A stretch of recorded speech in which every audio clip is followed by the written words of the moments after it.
I'm trying. Do or do not. There is no try. What does that even mean? How can I do something if I don't try to do it?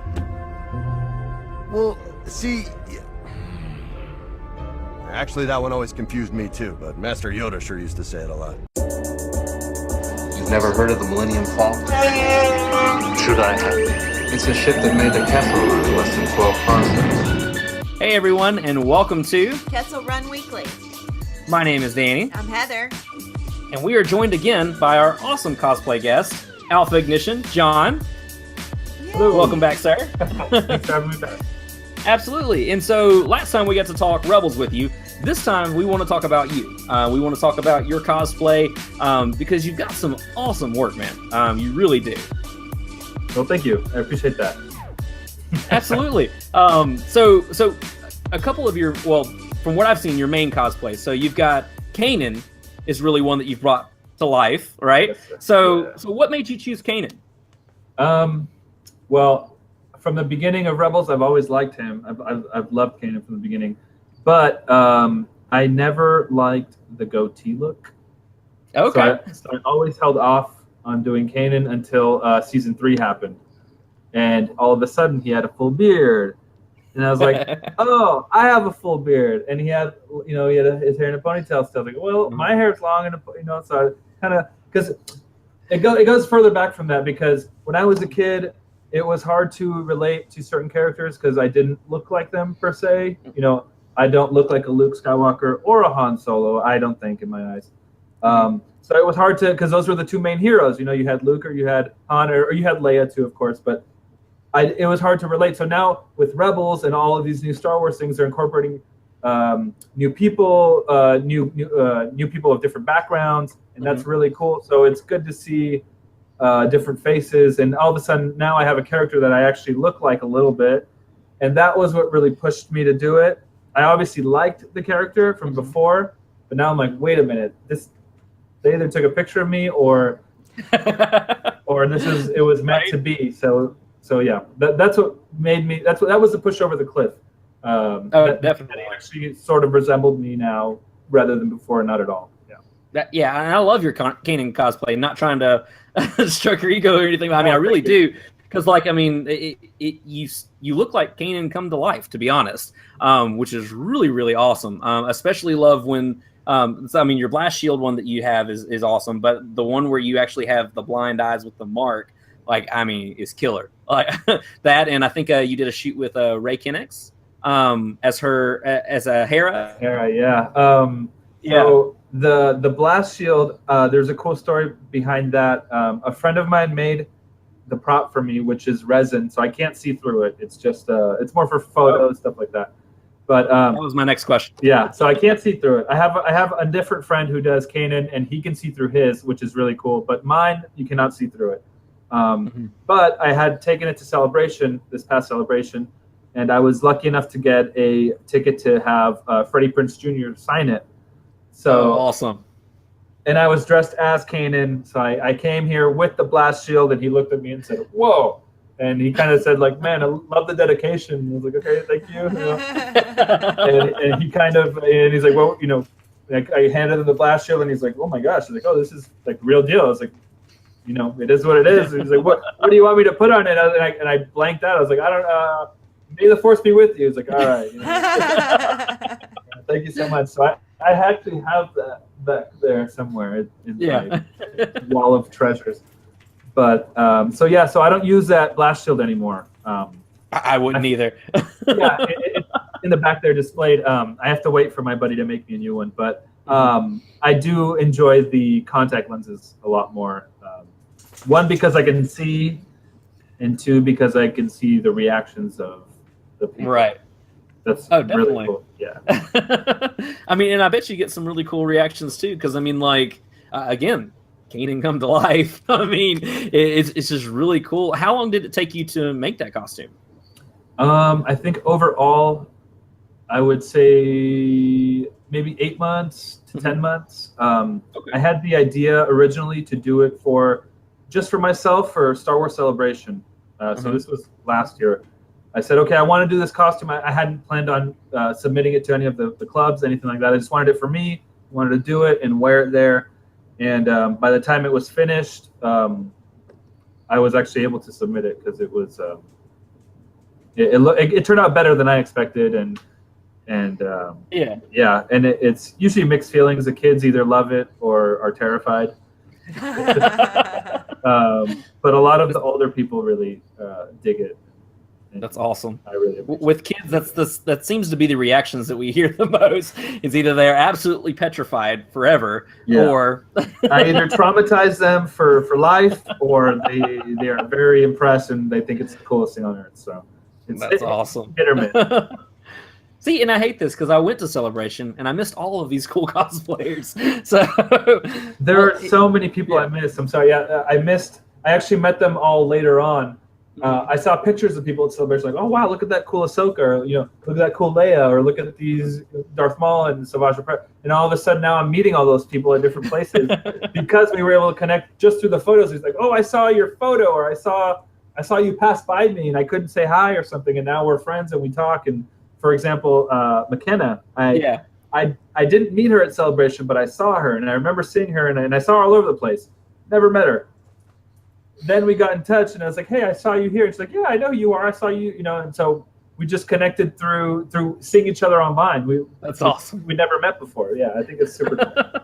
That's really cool. And I love that Celebration did that for so many people. Because, I mean, I've said it, I think, 100 times. I probably won't ever stop saying it. But, I mean, like, it felt like our own big family. Because, I mean, like, I've never had that experience ever. That was really my first real con to go to. Oh, wow. And I mean, what better one than Star Wars? But just the experience of getting to watch the trailer with like thousands of your other friends, and like just the electricity in that room, and just the love for something just awesome, I think was just, I mean, it was phenomenal. I can't wait for the next one. Oh man, the next Celebration or the next movie? Well, the next Celebration and the next movie, right? But definitely the next Celebration for sure. I'm thinking Anaheim, but I guess we'll find out. Yeah, right down the street from you. Yeah. I'm 30 minutes away. But this last Celebration was my first one, so I flew out with my wife to Orlando, and so that was my first out-of-state con, and it was my first Celebration. So I was, totally worth it. Would do it every time. It's so great. Yeah, that's awesome. Keeping with Celebration, did you have a favorite moment at Celebration? Well, my two favorite moments were meeting Freddie Prinze Jr. and also meeting Ray Park.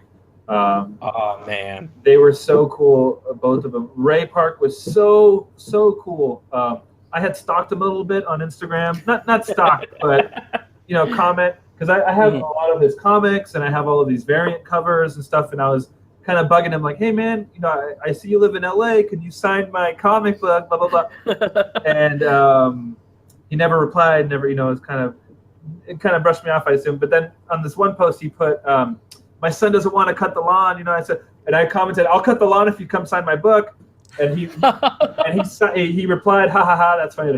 So when I met him at Celebration, I mentioned that. I'm like, hey, I'm the guy that said he would cut your lawn. And he's like, I totally know who you are. And I was like, oh, that's so cool. So it was really cool to connect with him on that level, because he's like, and then he even wrote on my, where is it? He wrote on my signed picture, it's like, next time you cut the grass. So he's like, he totally got it, and it was a that's great amazing. moment to me. Yeah, it was great. Oh, that is too cool. That is awesome, man. And so how did you get into Star Wars? Oh man, Star Wars. I think it started when I was 7 or 8. Watching the movies. I remember I had a neighbor who lived next door, and we were both really, really into Star Wars. As far as back as I can remember, really, because I don't remember ever not liking Star Wars. So I remember him coming over all the time and us watching the movies, and we all had the 3 3/4 inch action figures, and I had the Millennium Falcon, and so we'd play with that often. So yeah, I've never not liked it, as far as I know. But the cosplay stuff started later, so yeah, But I've always been a fan. Yeah, all the movies. Obviously, I was born a little after they came out, so I didn't get to enjoy it right as the hype happened in the beginning. But obviously lived through the rest, and it's just gets better and better. I feel like. Oh, absolutely! I completely agree with you. I'm right there with you. I mean, as far as back as I can remember, I don't remember a time without Star Wars. So it's a good life to have. Yeah, it's a good time to be alive right now. Absolutely. Despite all the madness and chaos going on in the world, we're lucky enough to be born at the same time that Star Wars is around, and that could have been any time. So absolutely. Something to be happy about. Definitely. And so you mentioned your cosplay. So you're part of the 501st, correct? Yes. I'm part of Saber Guild, Rebel Legion, and 501st. Oh, cool. Yeah, but with 501st, I only have Kylo Ren, so I only do this guy with the 501st. Oh, that's awesome. He happens to be here next. Yeah, right. Was there anything that made you choose Kylo over any character for the? I mean, besides liking the character a lot, since The Force Awakens came out, it was kind of a character that spoke to me a little bit. I mean, I think it's a character that speaks to everyone a bit. Internal struggle and deciding what's right, what's wrong, and acting on it, and realizing if it's right or wrong. Or I feel like a lot of people can relate to that character. So I obviously related a lot to that character in a lot of aspects. So that was the reason why I wanted to do it. In hindsight, I might have done a Stormtrooper first. I got you. Because it's hard to get in a troop with the 501st because there are so many Kylo Rens, and you can only do one at a time. You can't all be at the same place.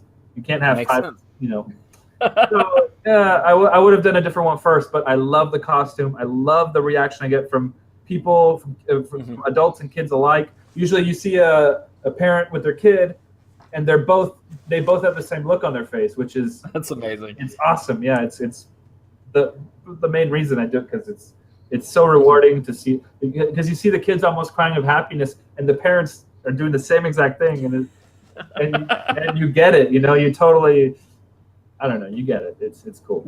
I'm not even gonna lie. I mean, I've seen people like that. I mean, especially at Celebration, where they were walking by, and I'm just like, this is my childhood brought to life. Yeah. I love this.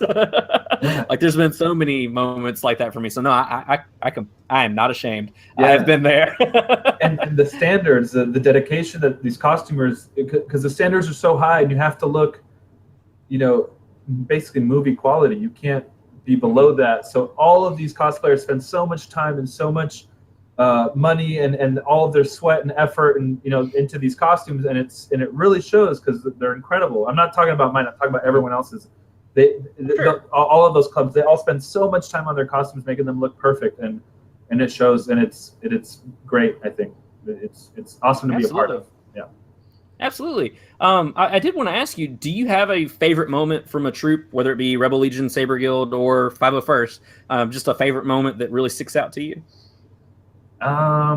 Well, yeah, there's a few troops that stick out. One in particular, we do a library, Paul Biani library troop every year. It's like a Star Wars Reads Day for a certain library. Okay. And a lot of kids come out, a ton of kids come out. And this year was my first one, and I had heard, not stories, but I had heard that it was great, that a lot of kids, and I didn't realize what I was signing up for. There were tons of kids, and it was great. I was Kanan that day, actually, so it was a lot of fun with the eyes and the kids. Yeah, either loving it or hating it. And, but it was awesome. Lots of kids, lots of interactions. The majority were positive. I shouldn't say I shouldn't say hit or miss, because it's usually hit. But yeah, that one sticks out a lot. It's just interacting with kids, and they want pictures. You give them your lightsaber, and they're like, "Really, I can hold your lightsaber?" Yeah, you can hold my lightsaber. And it's like, wow, and it's great. That really stands out. That's amazing. I love everything about the 501st. I hope to join one day personally. Yeah. So we will see what happens. Absolutely, you should. Well, sorry to turn the interview around, but what are you looking to do to join the 501st? I actually considered Stormtrooper, just because of what you were saying, actually, because I didn't know if that was an actual thing where it was too many characters, but it makes sense, because I mean, 20 Kylo Rens rolling up on someplace probably is not gonna It doesn't go over happen. too well. Right. Yeah. But that's awesome. But yeah, I think I'd like to do a trooper, clone trooper, something like that. That's a great idea. So, yeah. I think you should. Oh yeah. Totally. Yeah. Appreciate that. And you actually got some cool news recently from Lucasfilm. Yeah. Actually, today. Today. Yeah. Yeah. So a few months ago, I took some pictures that I've been posting up little by little. They're just a professional approval picture, so with the height chart and all this stuff. And it's basically for this thing called Outer Rim Directory, which is a database of 501st Rebel Legion Saber Guild people that Lucasfilm can call upon if they need certain people for certain events. So my Kylo Ren got approved, which means if they need me for a red carpet event or a high profile event, something where the actors are going to be, or their children's hospital type thing where they're like, or ribbon cutting ceremony, stuff like that, I am eligible to be a part of that. So that is too cool. Yeah. Congrats, man. Thank you so much. Awesome. Yeah. I actually thought I thought they had rejected, because they can either reject you or accept you, and they won't tell you why they rejected you, or So it's been a month or so, or 2 months now, and I was thinking, man, well, maybe they, I just got rejected, and that's that, and no, I guess not. That's awesome, man. Yeah, that's a great surprise. Yeah. Thank you. Don't forget your favorite podcast. No, I'm just teasing. No, yeah. I'm just teasing. That's really cool, man. When I heard the news of that, I mean, like I was cheering for you. That's incredible. I'm really excited for you, man. Thank you. Definitely. And so in continuing with your cosplay and everything that you do with it, you do some special stuff with some lightsabers, from what I understand. Yeah, I'm a bit of a hobbyist when it comes to the lightsabers. I play with them on an install basis.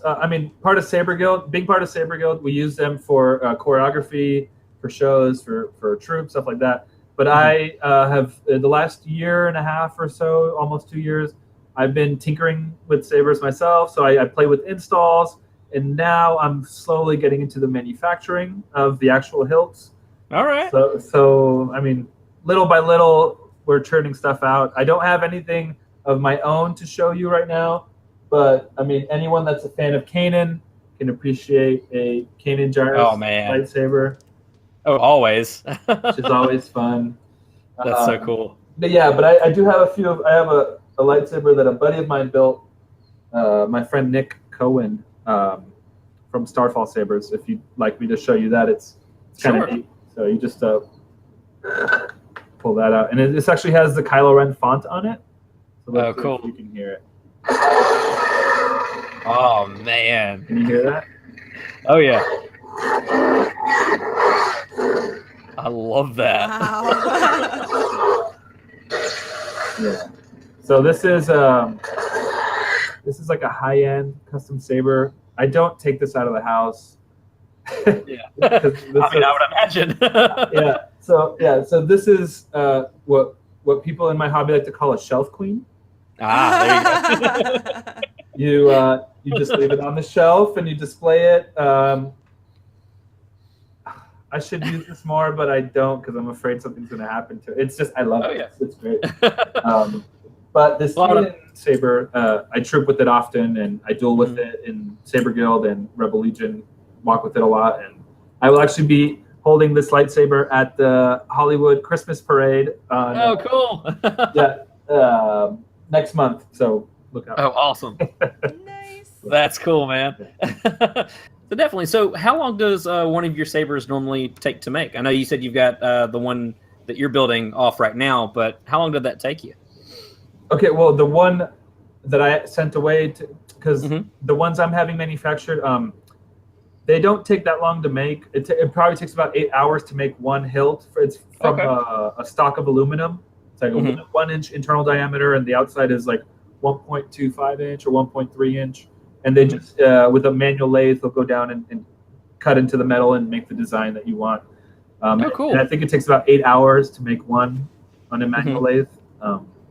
But the install doesn't take very long, an hour or two, depending on what you're putting in it. Yeah. Wow. Okay, cool. So what all goes into the install?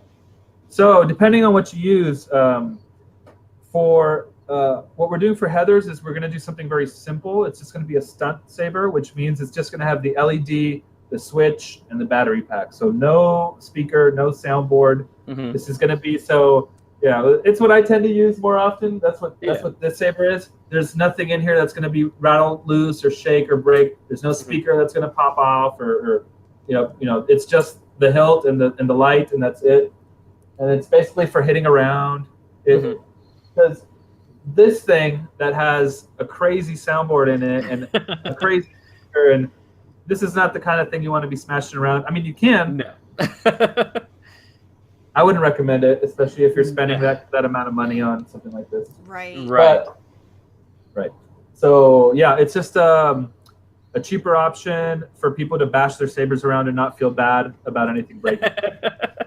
I like that. I That's want cool. mine to be, as functional as a lightsaber can be. Yeah. Oh, for sure. Yeah, and you can absolutely get a chassis and have everything securely in there. Mhm.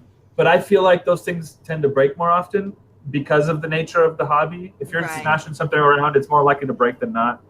So I like to use items that minimize damage internally on the saber, if that makes For sense. sure. Yeah, well, and I mean, to your point, I mean, the one that you showed us that has that crazy sound, I mean, there's no way that I would ever leave the house with that. I would swing it around everywhere, probably break everything in home. Yeah, I don't even. Yeah. But yeah. You know, I look at it, I admire it, Mhm. and I put it down. That's it. I Oh, yeah. wouldn't even be able to be the one to break something like that. Because Yeah. it would be up on the top shelf and then it would not be there one day. Right. Which would not be good. Yeah. Definitely. So with those lightsabers, I know you said you do some install stuff like that. How often do you like swap them out to play with the different sounds? Like you said, that one had a Kylo Ren font to it. Yeah. So you can actually change them on the fly. So from cool. here, I can just hold a certain button down. And it'll rotate through sound fonts and. Oh, awesome. Let me see. So this is a speeder bike sound font. What? It's super cool. A friend of mine, Jonathan Rossi, made most of these sound fonts. So I'm gonna go ahead and just play it for you guys.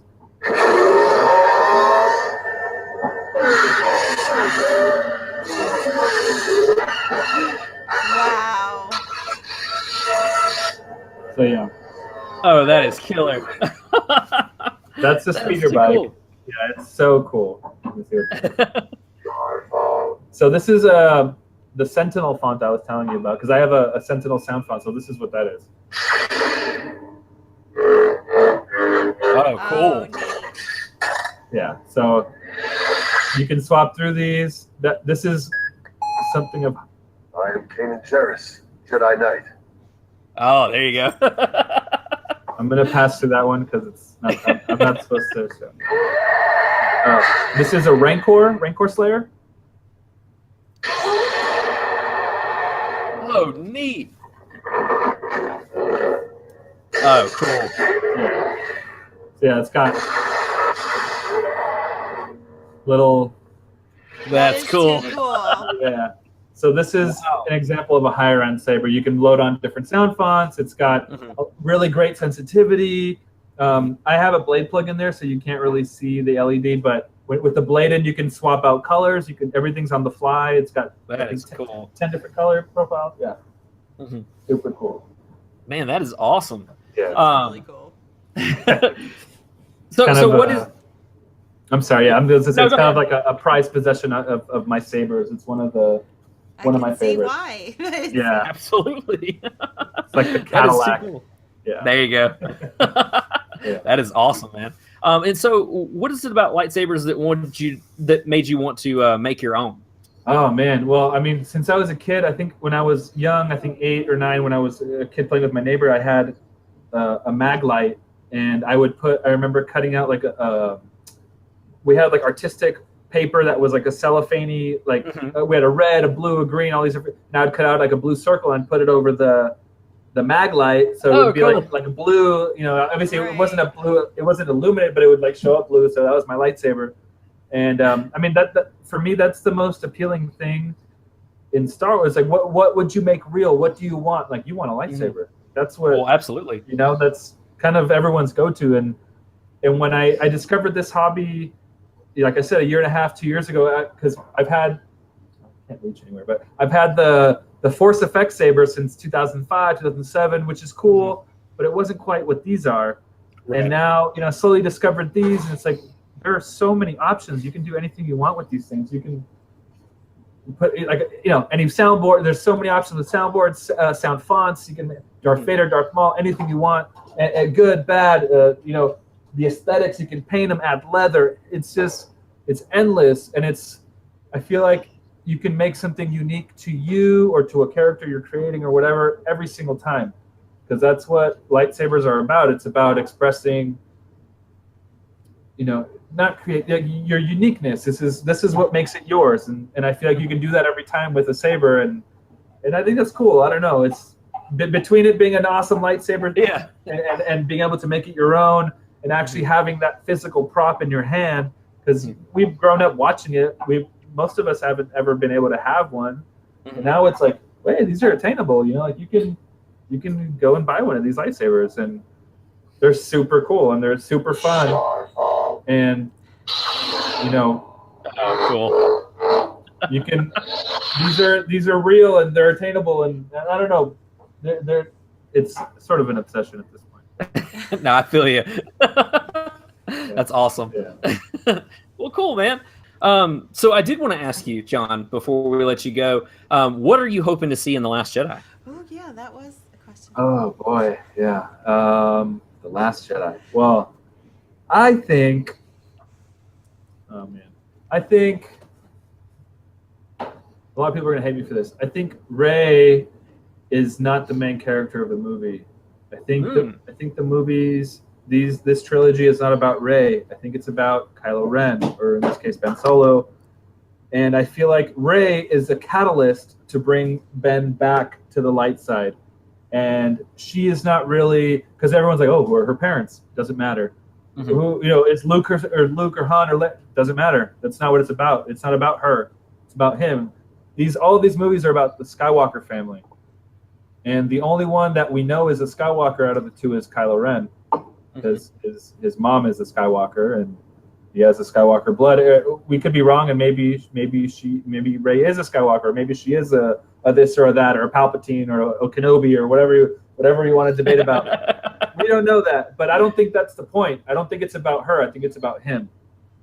And I feel like she might either be a tool, or, a tool of the Force that was brought to bring him back to restore, because everything's kind of out of whack, and then he's internally messed up, and conflict, and killing his parents, and he's a mess. So I feel like she's going to kind of bring him back and balance him out, which is kind of the point of all of the movies, of bring balance to the Force.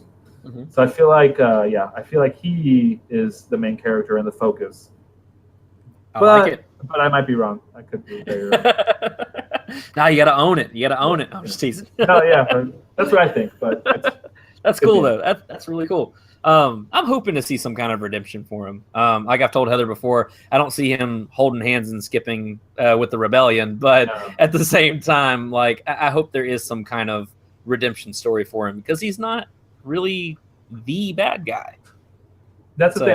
I don't think he's a bad guy. I think he's trying to be something he is not, or fill shoes that are too big for him, or something isn't adding up, and it's not his character.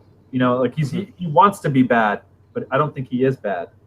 Or he's trying really hard to be bad, but it's like it's not natural. He's not naturally a bad guy.